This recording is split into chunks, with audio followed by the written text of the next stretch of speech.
You throw another moon at me, and I'm gonna lose it. Stark. You know me? I do. You're not the only one cursed with knowledge. My only curse is you.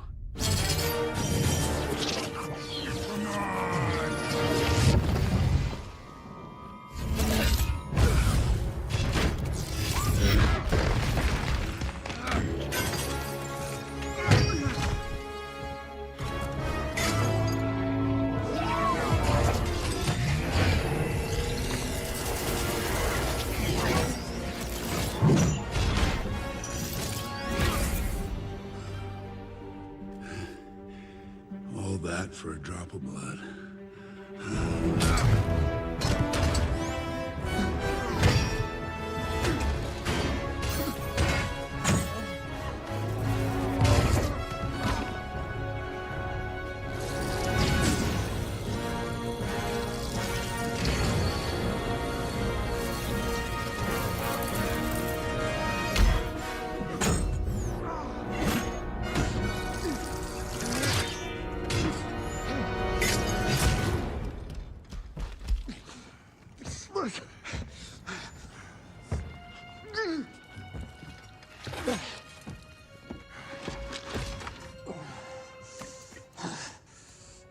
You have my respect, Stark. When I'm done, half of humanity will still be alive.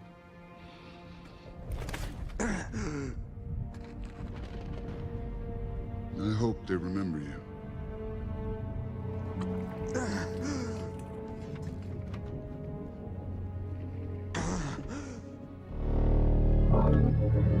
Stop!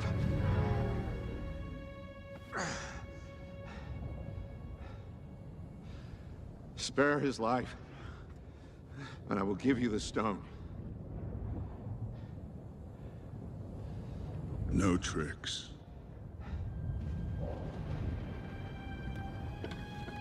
Don't.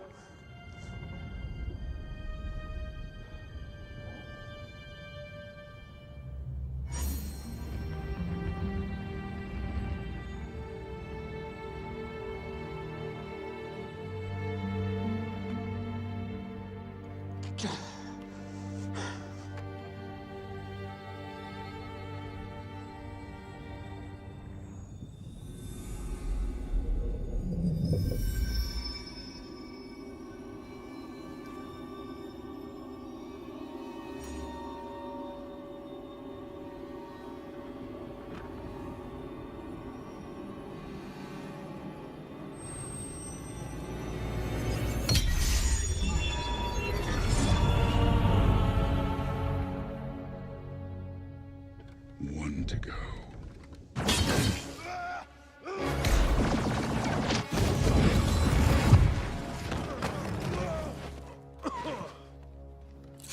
Where is he?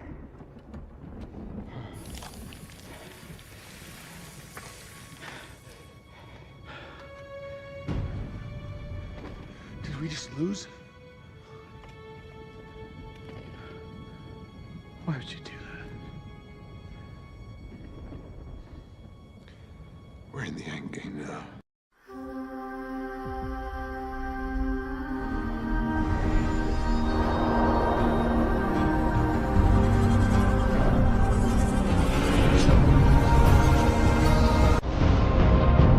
Whosoever be he, where they shall have the power. Whatever, man, it's a trick. Well, please be my guest. Come on. Really? Yeah. Oh, this is going to be beautiful. You've had a tough week. We won't hold it against you if you can't get it up. You know I've seen this before, right? Right. Still don't know how you do it. Smell the silent judgment. Please, Stark, by all means. Here we go. Okay. Uh-oh. Mm-hmm. Never one to shrink from an honest challenge. Get after it. we go. It's physics. All right, so if I lift it, I then rule Asgard? Yes, of course. I will be reinstituting Prima Nocta. Be right back.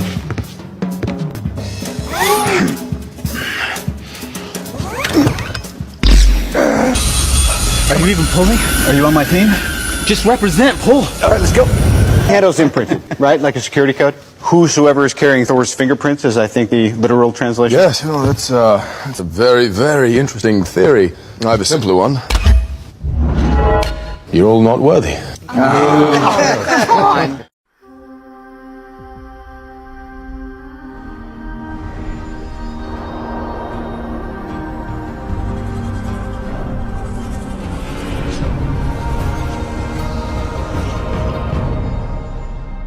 Welcome to Mr. Screen. In the Marvel multiverse, several problems have already occurred, but now with Tony Stark becoming Doom, many hitherto unanswered questions are emerging. In today's story, I will bring the moment Stark, for the first time, becomes worthy of using Thor's hammer. The rise of Iron Doom. Tony Stark woke up with a choked scream, his lungs burning as if he had inhaled the weight of an entire universe.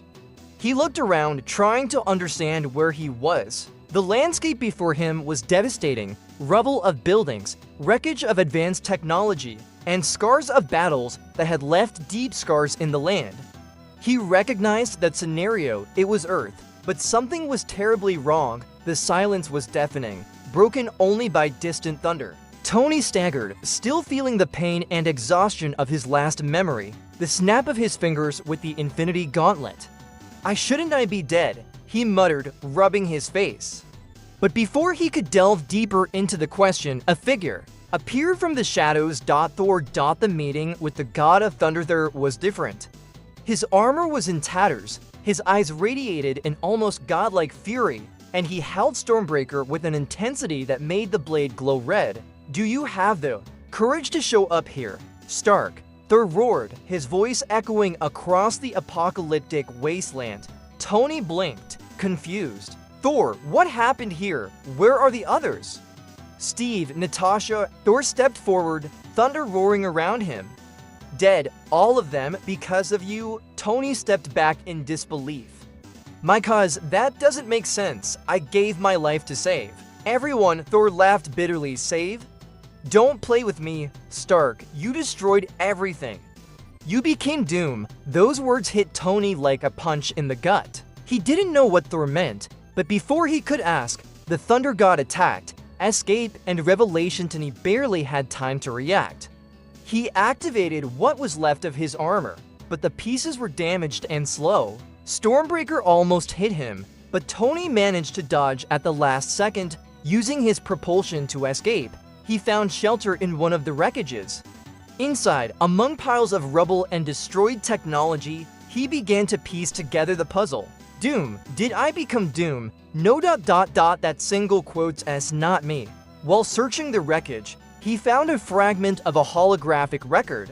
It was a recording. To his surprise, it was himself or someone who looked exactly like him in imposing black armor. "The multiverse cannot be saved," said the hologram. "He needs to be controlled. And I'm the only one who can do that." Tony realized the terrible truth. This world was not his. This was a universe where a version of himself had succumbed to the darkness, becoming a threat that devastated everything. Developing superior armor determined to correct history, Tony decided he needed new armor. He began working on the wreckage, collecting advanced technology and residual energy from ancient devices. "If I'm going to face ... well, myself," he said to himself as he welded a new part, "I need to be prepared for anything." The new armor was unlike anything he had ever created.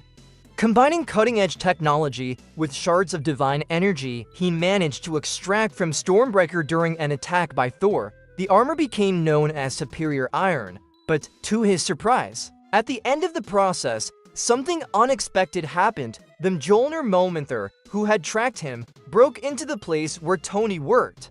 "No matter what you're planning, Stark, I'll finish you off before you do any more damage." Tony raised his hands. "Thor, listen to me. I'm not the Stark of this world. I'm trying to make this right." Thor didn't believe it. He charged forward, but before he could land a blow, Tony instinctively grabbed Mjolnir, which had been thrown at him. The hammer stopped in his hand. There was absolute silence. Thor stared, shocked, as Mjolnir glowed with intense blue energy. "That is impossible," Thor muttered. "Only the worthy can wield it."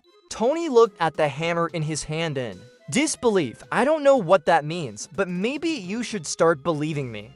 The unexpected alien Sarah Cuckley. Thor began to listen to Tony. Together, they analyzed what was left of the world and came up with a plan.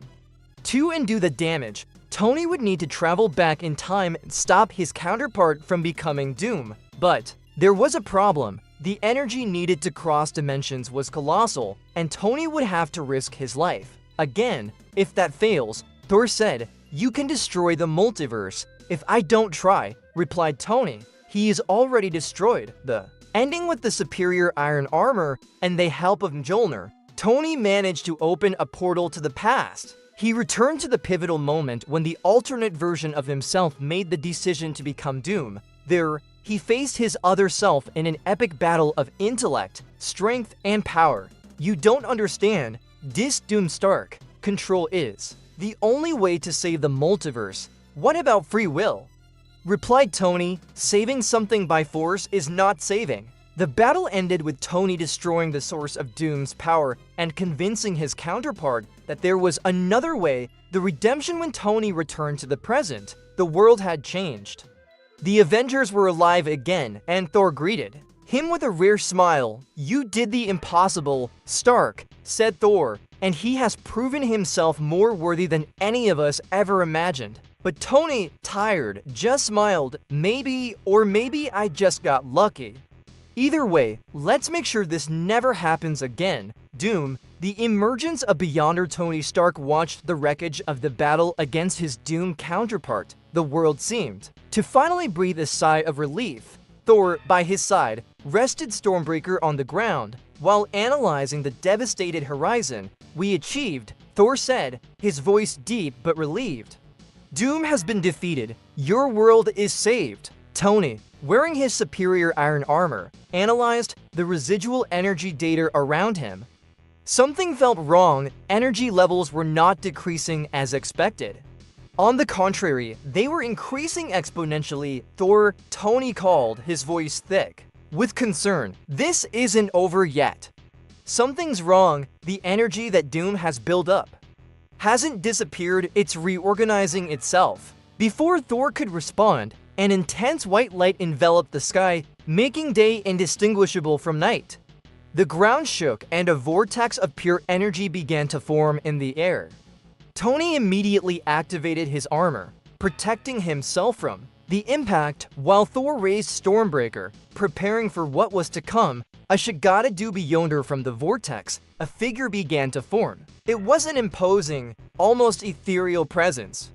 He did not appear to have a physical body, but his appearance was dazzling, a being of pure light, his features human but perfect, almost artificial. "I am the Beyonder," the figure declared, his voice reverberating as if spoken by 1,000 voices at once. "I was born from the destruction of Doom. His arrogance and manipulation of the forces of the multiverse gave me life." Thor stepped forward, his eyes glowing with divine energy. "If you are a creation of Doom, then you are a threat, and I will not allow you to continue." Beyonder turned his attention to Thor, his expression impassive, with a wave of his hand. He froze Thor in place, leaving the Thunder God unable to move. "Don't confuse me with Doom," Beyonder diss. "He was limited by his humanity. I am not. I am the multiverse. I am all that is and all that will be." Tony faces Beyonder. Tony activated his thrusters, flying towards the Beyonder. He launched a series of attacks, from high-powered lasers to guided missiles, but it was all futile. The explosions dissipated before they even reached the being, as if the very space around him rejected the violence. "Why do we always have to deal with omnipotent beings?" Tony muttered to himself, recalibrating his armor. Beyonder looked at Tony, intrigued. "You are fascinating, Stark, a human who constantly defies the odds. It was your intervention that destroyed Doom and gave me life. Therefore, I offer you a gift." Before Tony could react, Beyonder reached out his hand, and a torrent of memories began to invade his mind. Tony saw visions of other universes, versions of himself that failed, that became villains, that sacrificed everything. He also saw versions of himself who never gave up, who became more than heroes. Why are you showing me this? Tony asked, his voice shaking. Because I want to understand, replied Beyonder. You are the key. Humans like you are an anomaly. You fight even though you know you can't win. Why? An unlikely plan, and he knew he couldn't defeat the Beyonder with brute force. He would need to be smart. He looked at Thor, who was still frozen, and then at the Beyonder. If you want to understand, let me help, Tony said, his voice calm but firm. You don't need to destroy anything to find answers. Beyonder tilted his head, as if considering. And why would I trust you? Stark, humans lie, you betray.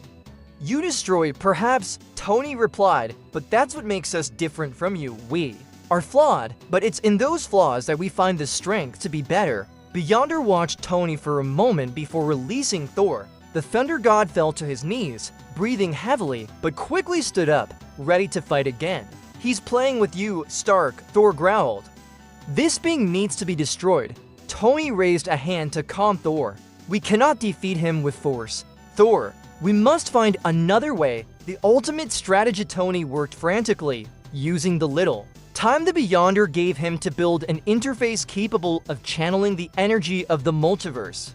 He knew that in order to defeat Beyonder, he would need to use his own strength against him. Meanwhile, Thor stood guard, watching the Beyonder. Suspiciously, do you really believe this will work? Thor asked. Tony looked at him seriously. I don't know, but it's our only chance. When the device was ready, Tony activated the interface. An intense light enveloped the surroundings, and Beyonder was taken by surprise. What are you doing? He asked, his voice finally showing a trace of emotion. Concern, showing you what it means to be human. Tony replied, sacrifice, and Renaissance. The device began to channel the Beyonder's energy, compressing it into a single point. But the process was taxing Tony's armor. He knew he wouldn't survive. Stark, pair. Thor shouted, this will kill him. Tony just smiled. I've died before. Maybe I'm good at it. With one last effort, he completed the process. The Beyonder's energy was dissipated and the being was reduced to a harmless form. But Tony fell, his armor disintegrating around him. Thor ran to him, holding him in his arms. You did it, Stark. You won. Tony, exhausted, smiled weakly. Tell that to the next omnipotent being that comes along. And so, Tony Stark saved the multiverse again, proving that even in the face of the greatest adversity, the human heart is more powerful than any force in the cosmos. Continue. So, what did you think of this story? You've come this far. Don't forget to click the like button, subscribe to the channel, and see you in the next video. Bye.